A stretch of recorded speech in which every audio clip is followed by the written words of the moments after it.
Before we start today's show, Metro Bank want to say a huge thank you to every listener of the Wisden Women's Cricket Weekly podcast in 2024. They've loved being a part of 2024's stellar lineup of amazing guests and topics across the year and sharing a bit about their ambitions for transforming cricket across England and Wales as part of their role as champion of women's and girls' cricket. Hello and welcome to the Wisden Women's Cricket Weekly podcast. The Ashes is starting this week. Today is our big fat Ashes preview show. In part one, Lauren Winfield and I will give you our preview for the series. And in part two, Katya Witney speaks to England star Nat Sciver-Brunt ahead of what should be a fascinating and potentially era-defining series for both sides.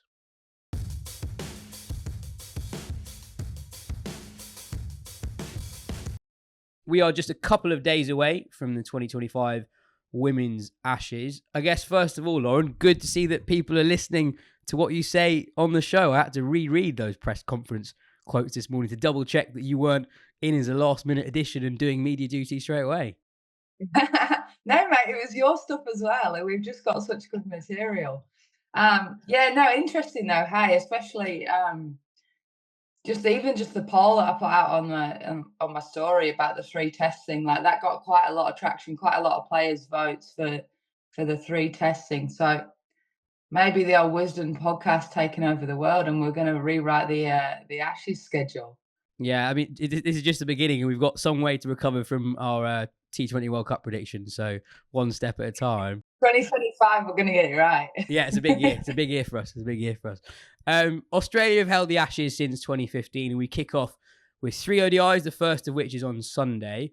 Since the last Ashes series down under, Australia have only lost 3 50-over games. That includes going unbeaten at the 2022 World Cup. But 2 of those 3 defeats came in the last Ashes series in the UK. Lauren, Australia start as favourites, but if England do win it, and if they do win the ODIs, what's their most likely path to victory? How can England do it? Well, I think, in my opinion, the most likely path is through the white ball stuff. I think we saw that from the last Ashes series. Is they've got to make some good inroads and get some points on the board in this white ball stuff leading into that test, big time.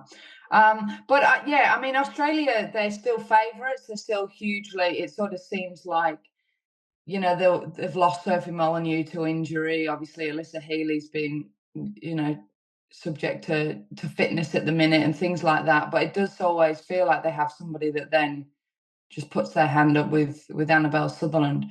On the back of that, I think that they're more fragile than they ever have been. Like they've had this like air of invincibility for many, many years. And I do really believe that the last Ashes, and then again, like the World Cup, bombing out of the World Cup, I do think they're more vulnerable than they ever have been, just because they're losing more games than they ever have. Like the facts show that, you know, in recent times, they are beatable, whereas for a long time, it sort of felt like they were quite literally unbeatable. And that was their attitude playing against them. You know, and I think that's changed for England. I don't think there's the same fear that there once was.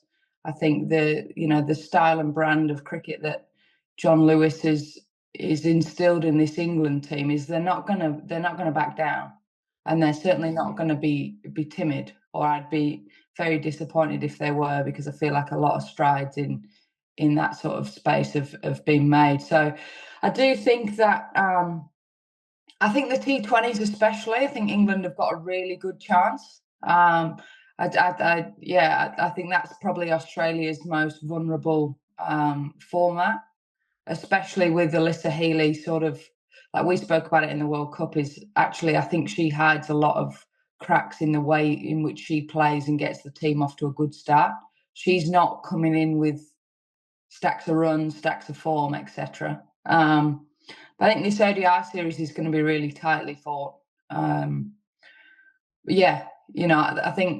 do think it's game on big time. And I think Annabelle Sutherland's really key for Australia. Her form's been impeccable. I think Nat Sciver-Brunt, as she always is, and Danny Wyatt. I just got a feeling that this is a really big series for Danny Wyatt. Would be my sort of, the key players that if either of their teams are going to have success, I feel like they're the sort of the linchpins to it.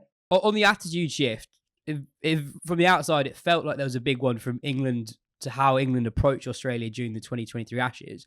What happened there? What was it about England's approach that changed as more fearless brand of cricket against Australia?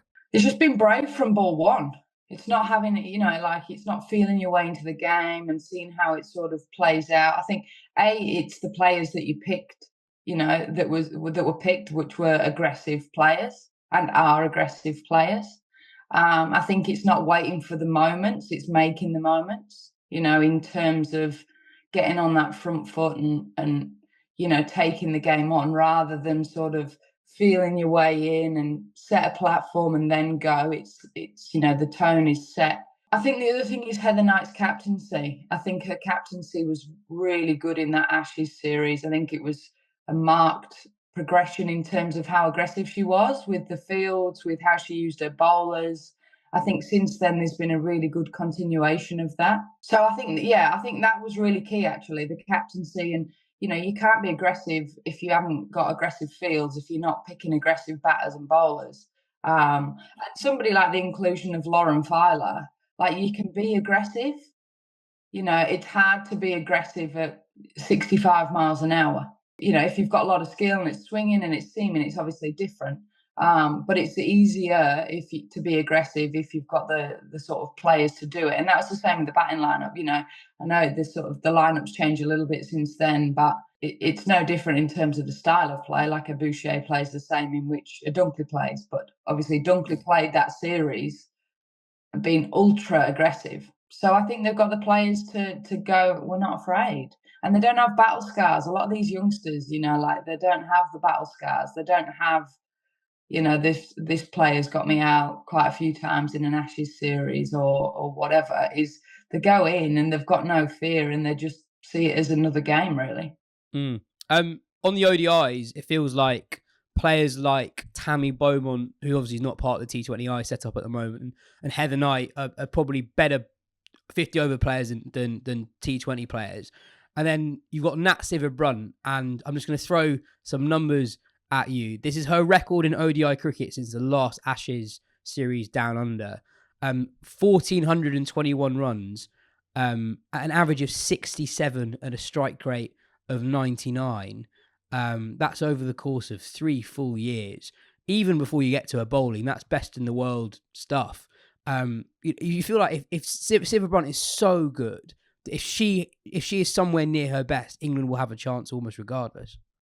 Yeah, 100%. I think we saw that with in the last Ashes series, she got back-to-back hundreds. She holds the key big time, and you never want to sort of pin your success on any one player. But I do think it'll be interesting actually how the Aussies go after Nat, because I've even being over here, there was something that was put out in the media this week where they were all on a video talking about how good she is and how key she is for England. And I'll be interested to see what sort of plans they come up to try and topple her.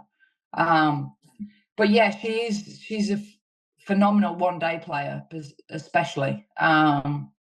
Yeah, so it'll be a great contest the minute she walks out to the crease. And just in terms of what the Aussies are going to throw at her, whether they go seam heavy and because we know that she's such a good player of spin, who knows? But she's someone that they're talking about a lot. So they're obviously putting a lot of time and thought into how they take her down. I also think someone like Tammy Beaumont will be so hungry to do well on this trip.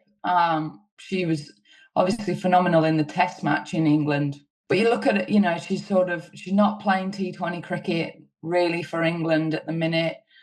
She's closer to the end than the start. That's just fact. And it's a massive series that she can have a huge impact in. And it sort of feels like she doesn't get she's not around this England setup consistently all the time. So it's like, right, this is a real opportunity for me. And Tammy's the kind of player where she's got a bit of mongrel about her, where it's like there's a lot riding on it and it's a big deal for her. She generally turns up and when she gets in, she goes big. So I think Heather Knight and Nat are massively important in this ODI series. How different is Ashes cricket to other types of international cricket when you're out there in the middle with all the media attention outside leading up to into the series, but also between games, but also in terms of what the crowds are like in Australia? You know, we know the Australians really get into their cricket. They really get behind their team. How different is it as a player? It's just intense because the contest is intense. Like you're going, I think it's intense because it's an Ashes for sure, but it's also like in the women's game, it's like the very best team in the world. So there's no let ups, like it is literally the hardest thing that you'll do as a player in terms of your skill is tested more than anything, your mental resilience is tested more than any other competition. And you sort of like we spoke about, like those narratives play out like in game 3 or 4, is there some stories unfolding? Is there somebody that's repeatedly getting out in a similar way to a similar bowler?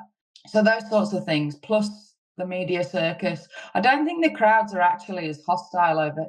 Like the volume of people that come out to watch cricket in England, especially that Ashes series. Like I would be very surprised. I know there's been some bits out already about how the crowds over here, since that MCG 86,000, like they haven't really kicked on in terms of the numbers coming to watch the game. So I'll be interested to see like how many people actually come through the doors of the women's Ashes and get behind it. But yeah, so the hostility of the crowd is not like something that necessarily I ever really considered or paid a huge amount of attention to, but it is everywhere you go. Like you go to a coffee shop and you like there's a newspaper on the coffee shop and you're on the back page, and if you're not well placed in the series, then you're like, oh, there's my morning reminder. Yeah. I order my oat flat white. So yeah, I personally think the biggest challenge is that it's the best team repeatedly. But yeah, I guess it'll be different for each person. And then what about specific conditions with it just being out in Australia? If you're a batter, what different challenges do you face? More bounce and with that in mind, are there certain players who you think, particularly from an England point of view, whose games might actually really suit Australian conditions? Yeah, I think that the conditions are quite different, especially like you say, the bounce more than anything. I think batters who can play off 2 feet, like off the front foot and the back foot, will generally have good success. I think of someone like Maya Boucher, who, when she was younger, spent a lot of time in South Africa and training over there, and she's someone that quite enjoys a bit of pace on the ball. I feel like she might suit these conditions, but they are different. I think the caveat to that is that a lot of the players have played a fair bit of cricket in Australia now, so you're used to it. I guess the other bit as well is like as a bowler, your length.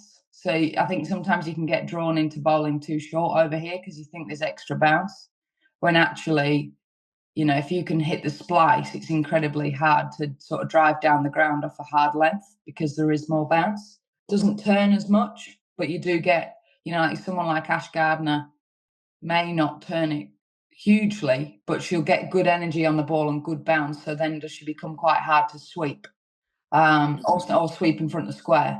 So angles and things like that change a little bit in terms of when you're in the field, you're probably a bit squarer, particularly like your point fielders.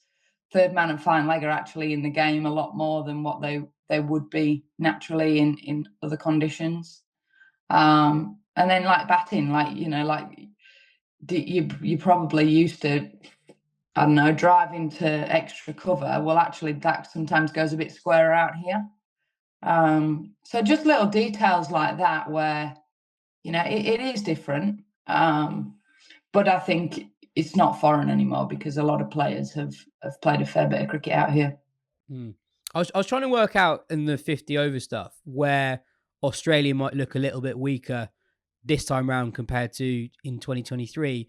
And it feels like their batting depth isn't quite the same in terms of their 11s. If you look at their recent 50 over sides, they generally have a really strong top 7. And then, it's not a weak tail. It's a very normal tail. Whereas in 2023, something you associate with Australia recently is just this immense batting depth where they have like an all-rounder at 8. In the 2023 Ashes, they had Jess Jonathan batting at 8 in the ODIs. We were talking about the T20 World Cup. In the T20s, they had Sutherland at 8. That's not quite the same in 50 over cricket at the moment. So I guess that is an area where England might get some joy from. But I wanted to ask you about someone you've already mentioned, someone who I think could have a huge series, and that is Annabelle Sutherland. She's been around for a while, but she's still only 23. It's interesting that she's now batting in the top 5 in ODI cricket, and her record recently is so good. She's got a couple of hundreds this year, batting at 5, but also doing that while striking at 110. A lot of people listening to this would have seen Sutherland, but this feels like this could be a real statement series for her. Yeah, big time. I think the higher up she goes, the better she is. I think she's always been a way better batter than sort of a 6, 7, 8. And just watching her recently, sort of the earlier she gets in, the more damage she does. So I think I reckon she'll end up as a 3 or 4 in that Australian team. But I think, yeah, the longer she spends at the crease, it's almost like just having that. She's a way better player than just being a hitter. You know, you sort of get into your all-rounders and your bowlers, and they become sort of just like power hitters. And I think when she tries to do that, she's almost selling herself short. Whereas when she's in earlier, she just plays like a proper batter, gives herself a chance for 20 or 30 balls, and then, you know, just plays really good, strong cricket shots. Doesn't force the game, just picks up what's on offer, and then looks to really kick on at that, you know, that back end. I think the other thing is as well that you sort of like, her batting's got all the headlines of late, but her bowling's actually been, you know, she pretty much gets 2 for at least every game. And the change ups that she's got, she can bowl. She's tall, she's got a good action. She can bowl sort of like that Aussie heavy length. The other thing I think the Aussies are fragile is they're unsettled. Like, you've literally just played Georgia Ball, who's absolutely smashed it, who's unlikely to play in these ODIs unless Healy's doesn't want to open or whatever, like is not fit. But like being settled going into a major comp or a major series stands for quite a lot, I think, because it's just that, like, the camaraderie. If you think like Phoebe Litchfield and Alyssa Healy won't have batted together for a while. Like, you've had Big Bash, they've both been in different Big Bash teams.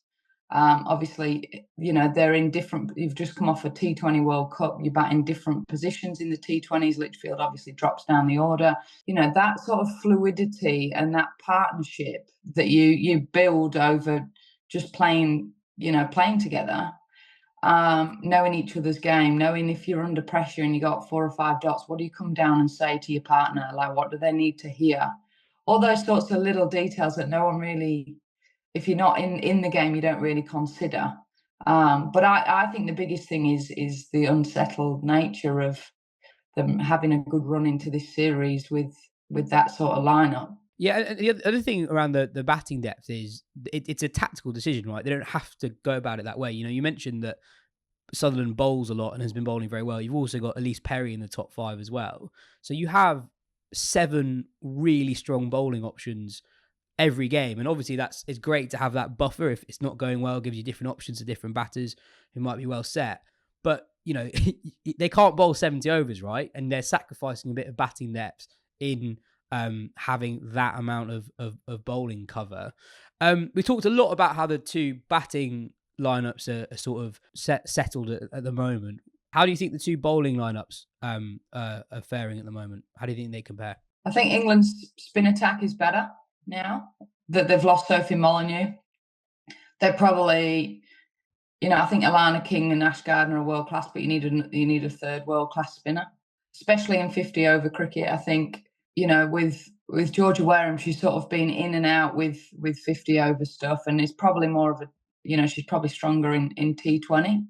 I really like England's spin attack. Charlie Dean, like, I feel like we've spoken a lot about Charlie Dean, is going to be huge, especially with the left-handers of Litchfield and Mooney. I think the seam attacks are probably like pound for pound quite similar, to be honest. Like, it'll be interesting whether they go Kim Garth or Darcy Brown for me, whether you go Darcy with that sort of extra pace and aggression with probably losing a bit of control, or you've got Kim Garth who swings it, but she's quite miserly, isn't she? She's sort of like that not old fashioned, but, you know, she just hits a spot, swings it.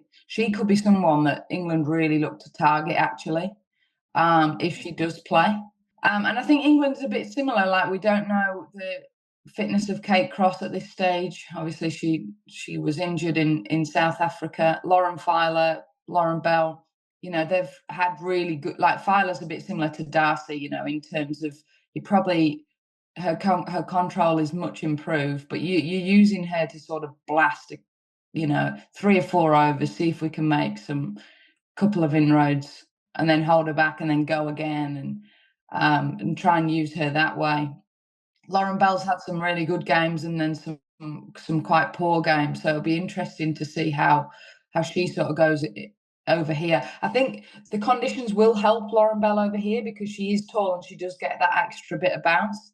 I think, again, it's about not getting lured into bowling too short just because you think you're going to get the extra bounce, in terms of still hitting that real hard length and allow it to do its thing off that length. So I think the seam attacks are quite similar. Like, you know what you're going to get from Megan Shute. Crossy's fit. You know what you're going to get from Kate Cross. And then it's sort of like a bit of a battle out for the other two seamers, and in the same for Australia, whether you go Kim or Darcy. So I think they're quite similar. I think there's a few question marks over, not question marks, but you don't really know what you're going to get in an Ashes series from a couple of the Aussie bowlers and a couple of the England bowlers. So I think it's a bat-a-thon. I was going to ask, so you got two potentially gun middle orders, right? You got some of the best players in the world on good pitches, and it feels like in ODI cricket in particular, it can feel quite flat if you're the fielding side, and you're like, where are you getting a wicket? The batters are scoring a runner ball, and it feels like they're not taking a risk. And these games can be decided by these weird spells where it's from nowhere you take 2 wickets, and suddenly you've got rid of the set batter, you got a couple of new players in, and then suddenly the momentum turns. And I was trying to work out of the two sides which bowling attack feels like the most likely that can turn 150 for 2 into 170 for 5, and that actually, like, that can be where the ODIs are won and lost. Yeah, I think Sophie Eccleston to left-handers is key. I think that's something that the Aussies have really tried to do. I remember in that, in the final, that was something that they'd spoken about, was trying to take Sophie. I think they elevated Mooney, or there was something. Yeah, I think they elevated Mooney to basically go against Eccleston in terms of making her bowl at the left-handers and trying to take her out of the game. I think that's a key matchup because she can be someone that can easily take 2 or 3 in quick succession. And, we all know that she's one of the best in the world. So how she goes against left-handers through that middle period, I think, could be really key. The other thing is, like, the tactical nature of it. I think in this series, I do think it's a bat-a-thon. Like, I think the bowling attacks are very similar. I think the tactical bit plays a massive role in actually, like, in one-day cricket, quite often what happens is your middle order or your top order are in, and you set the platform, and then you have this, like, extensive bit in the middle where you're trying to extend the partnerships, and then you back end it. I still think that's sort of the template that most teams play. Now, I'd love to see that middle overs, that sort of, I don't know, extending the foundations, let's say, is like Heather to be really aggressive in that phase, because I think that is the phase where if either team, I'm sure Alyssa Healy will be thinking the same thing, but if I was thinking tactically of, okay, what's the most important phase of this game, it's that middle over, that 20 over block where batters are trying to basically set it up to rear end it and go big at the end. Is how can you be aggressive? How can you change plans? How can you come around the wicket, over the wicket, go short, use your change ups? You might have a wide plan, like just throw different challenges at the opposition in that phase. Because I think historically what can happen in 50 over cricket is you get the spinners on, they get hit down the ground for 1, and that phase is extending. It feels like you're not being hurt, but you're not taking wickets. And I think actually identifying that period of, no, we've still got to hunt for wickets big time, because we don't want a top order player still being in at the back end. So I think just changing the mindset of, like, that middle overs, and the same as, like, if you're batting, from a batting perspective, is let's not just look to hit the sweepers and extend the back end. Let's actually look to put a lot of pressure on a lot earlier. If I had to push you for a series prediction, which way are you going? 2-1 England, Nat Sciver-Brunt player of the series. And overall across the three formats? Oh, do we have to predict this early based on our World Cup stuff? This might not make the final edit.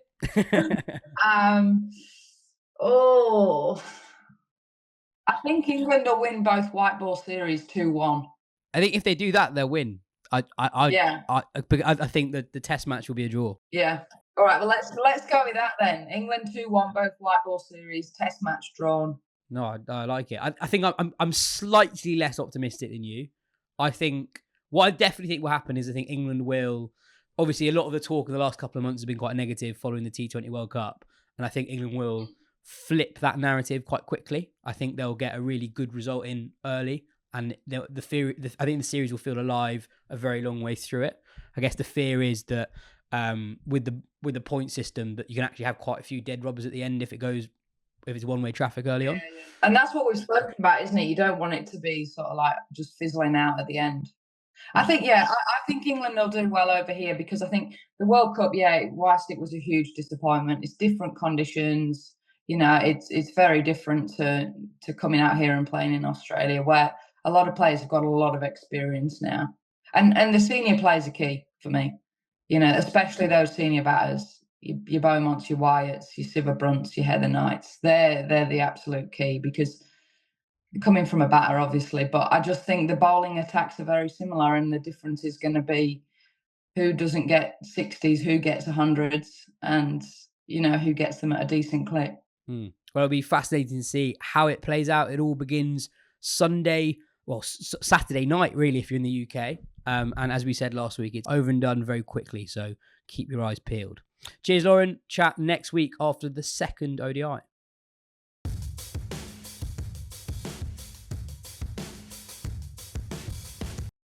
So joining us on the podcast, we very excitingly have England vice-captain Nat Sciver-Brunt. Ahead of the Ashes starting this week, very excitingly, let's start with that series. This year will be your fifth trip to Australia, Nat. How have the tours changed over the last 10 years for you? Yeah, obviously we've had varying success coming over here. Like you say, in the last 5 trips I've been, I mean, that feels like quite a lot. Like, that number feels like quite a lot.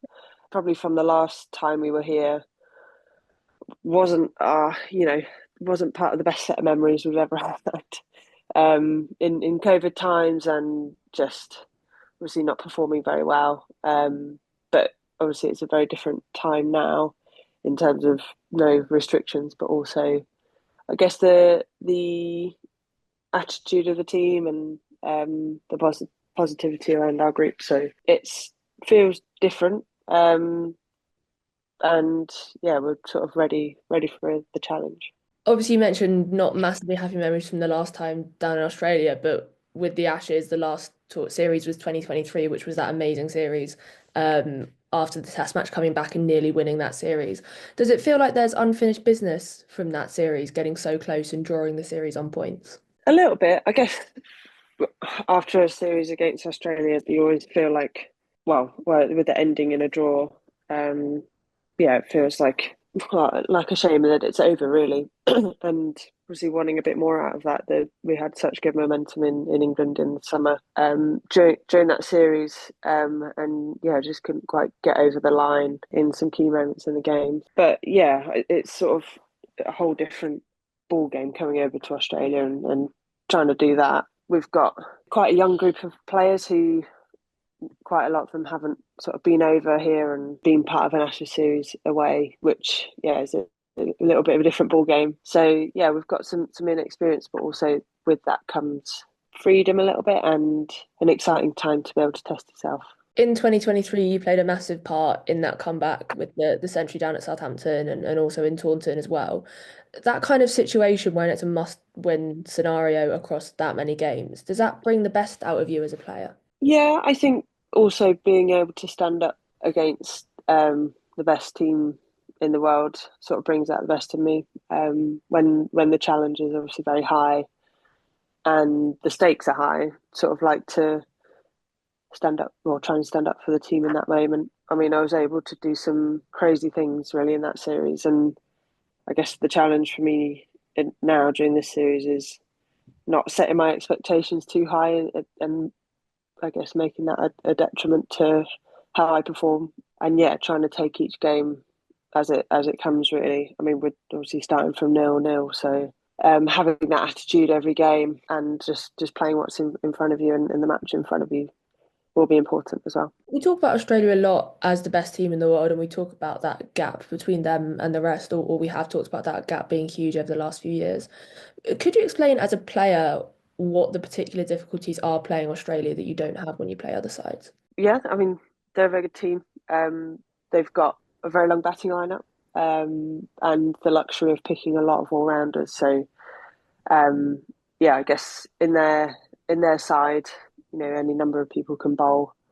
If they use 5 bowlers, that means probably 3 people haven't bowled who are very good bowlers. The way they come together as a team makes it very difficult for everybody else, but not impossible. Not impossible to beat them. But yeah, we'll give it a really good go, knowing that I guess they're obviously be the favourites, especially being in Australia. Yeah, no mean feat to come over to Australia and win, whether it's in an Ashes or in any series. I guess the particular thing with the Ashes as well is the point system, and we've got the Test match at the end this time, whereas it was at the start last time. With the Test match at the end this time, do you feel like that makes the series a bit more open, or do you feel like with the series potentially being over for one side or the other by the Test match, that's already kind of a bit more of a difficult prospect? Yeah, I guess.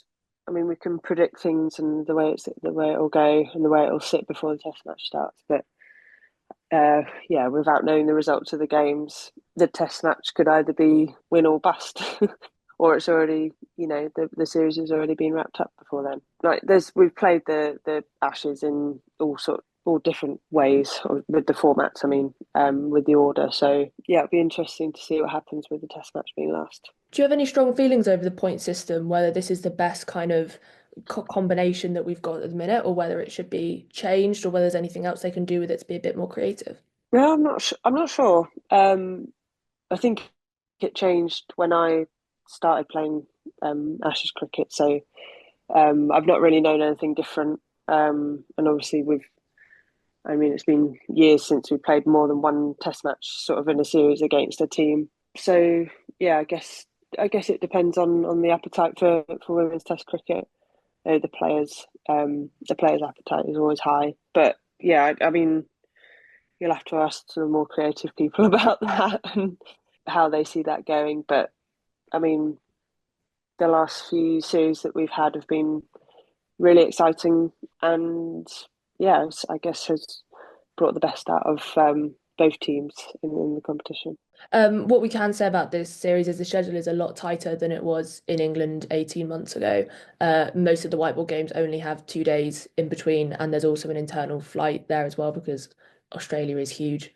Could you explain what kind of effect that kind of schedule has on you as a player? Yeah, it just means you really need to manage yourself properly, and whether that's like myself, a bit more experienced and knowing what best works for me, or the younger players probably getting a bit more guidance from the sports science and medical team in terms of workloads and stuff, and just being sensible around training and getting yourself ready to play. And then obviously recovery becomes really important. But having played in the Big Bash where you're flying around here, there, and everywhere, it does get very, very hard and tiring and quite fatiguing. So yeah, recovery will be really important for us all to be in the best place to perform. I guess that's also a particular dynamic with the pace bowling attack. You've got this kind of young, exciting pace attack with the Laurens that we saw for the first time really properly come together in South Africa. Could you explain what kind of dynamic that's injected into the side? Yeah, it's great to have some younger girls coming through and I guess showing their talents and skills. So you get glimpses of it now and then, and actually with bowling becoming more consistent as you get older. Obviously, probably comes with bowling more deliveries, being more experienced, being a bit calmer when you're performing, and that obviously takes time. But yeah, they also had a great tour in South Africa and showed glimpses of where the team could be in the next 5-10 years, which is really exciting. I feel like me and Kate are holding up the more experienced end of the seam bowling attack. But yeah, passing on that knowledge and learning off each other is a really important part of the team. The Ashes test in Melbourne will be your second test in 2 months. You scored another test century in Bloemfontein last time out. How do you mentally make that switch to test cricket? It's a question you guys get asked a lot, but exclusively playing the white ball stuff. Do you think that format comes naturally to you as a player? Sometimes. I guess if I get into the right headspace, which is the most important thing. I mean, you can hit as many balls as you want, and I mean, apart from the change in colour, there's not too much difference. But yeah, just getting yourself into the right headspace and knowing that obviously because we play a lot of white ball cricket, and in those formats you sort of feel a lot of pressure to score. Probably from external pressures, but then in Test cricket, you're probably working on yourself a bit more and trying not to let yourself feel like you're under pressure to score all the time from yourself. And yeah, just really riding the wave of a tricky period or a period where you can score a few more runs. Yeah, it's interesting not having too many days between formats. But well, I've played a lot of series where you sort of go from one to the other. So yeah, I have quite a good experience with that and learning from that. And yeah, we'll take confidence from obviously playing a few weeks ago in South Africa. That yeah, even if we don't have as much practice as we'd really like, we've been able to do it before. So yeah, we'll draw on that experience. Leading on from that, it's another question that's been spoken of quite a lot over the last few months, particularly. John Lewis has been very clear in his wish for some kind of domestic red ball format in the women's domestic calendar if there's going to be an increase in Test cricket played, which is also something we've seen implemented in Bangladesh and in India over the last year to some extent. Would you be keen to see the same in the English game? Well, yeah, I guess that's the only way that people will actually gain experience before playing for an like an international test match. I mean, that sounds like a very sensible and logical thing to implement. How the actual practicalities of that goes, I've got no idea. We've already got a lot of cricket in the calendar, and domestically they've had an increase this year, which is good, because there are periods in the summer where there's not that much happening. But then again, people might play in the 100 or get called into a series. So yeah, it's a tricky balance, really, isn't it? But I mean, yeah, that's the only way that people will gain experience in the red ball format before an international match might happen for them. So yeah, that sounds very sensible. Parking the Ashes for a minute and looking back a bit more generally at 2024, you personally and England had a very successful year in bilateral series with the wins in New Zealand and then the unbeaten home summer, as well as the South Africa series. But I guess the overriding memories of the T20 World Cup and of that final game, which led to being knocked out of the tournament. How difficult personally and as a side was that to take? Yeah, I mean, experiencing it at the time, it was pretty tough to take, and yeah, just sort of felt like it was over in the blink of an eye, really. So yeah, at that time, it was pretty hard. But the work that we've done from that and the learning that we've been able to take from that has been invaluable, really. And yeah, has helped, I guess, galvanise us as a group, especially, well, we spoke a lot about it and reviewed it a lot before the South Africa series started. So use that to get to a place as a team where, I guess, more towards where we want to be. And yeah, hopefully we can use that going forwards and remember that time to help us not be in that position again, I guess, and use that as fuel. During that match against the West Indies, there was the final match of the tournament. You were in charge on the field after Heather Knight sustained an injury while batting. From a leadership point of view, what do you think went wrong on the field? Or from being in charge and having that point of view, what went wrong on the field?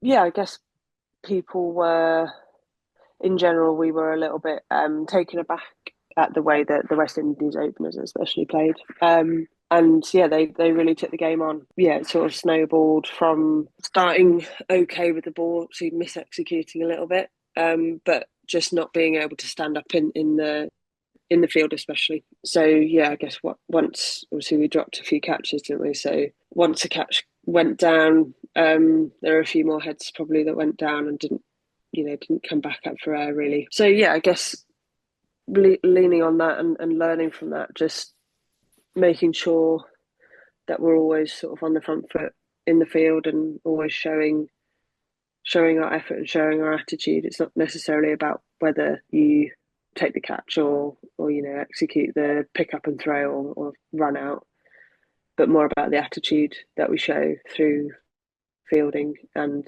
always showing the opposition that we're not out of the game. Aside from that match, you've been the ICC #1 ranked ODI batter for a considerable amount of time over the last 12 months. You're one off Tammy Beaumont for the most centuries for England in that format as well. No signs of slowing down entering the second decade of your career. What still motivates you going forward playing for England? What have you got left to do? I mean, when I started my career, I was never really motivated by those sorts of things like awards and whatever else. I just wanted to help win games for England, which hasn't really changed. And yeah, I guess now it's more about, I try not to judge myself on performances and scores or wickets or whatever it is, but more on how I've played and am I happy with the attitude that I've given on the pitch, and have I gone out and bowled or batted to the ethos of the team. And yeah, I guess in that way it's sort of taken things away from the real outcome and more, I guess, the process of how we go about things. And yeah, there's obviously a lot of exciting youngsters that hopefully I can impart some words, not necessarily wisdom, but words to help them along in their careers as well. And yeah, I feel like I've got quite a lot to give left. So yeah, hopefully I don't slow down. But yeah, I was never a quick sprinter anyway. You say that individual kind of, I guess, awards and rankings and that kind of thing don't motivate you, but does it help that there's an international tournament almost every year now? So you've got the T20 World Cup last year. Within a year, there's then the 50 over World Cup. There's also the Olympics down the road in 2028. So there's all these different competitions and tournaments. Does that help that there's kind of always another trophy that can be added, or does it make it more difficult to kind of settle when you're going tournament to tournament to tournament? No, I mean, yeah, in the last few years there's been sort of one every year, isn't there? But it sort of, time goes slowly but also quickly, if you know what I mean.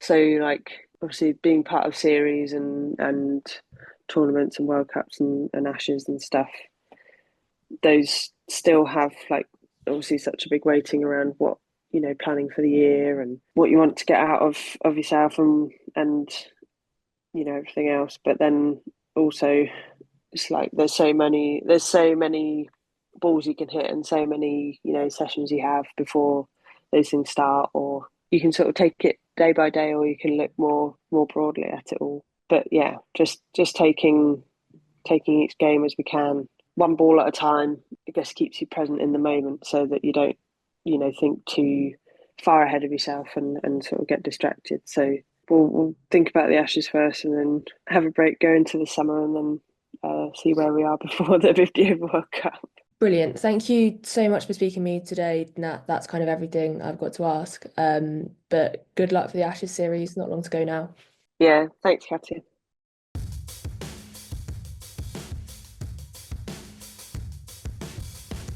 That's it for today's show. Thanks for listening, folks. Metrobank are back for the start of 2025 and are excited to be with us to look ahead at what is set to be a huge year for women's and girls cricket. Stay tuned for updates from Metrobank on how they'll be encouraging cricket clubs to get involved and celebrate the Women's Ashes that's now just a few days away.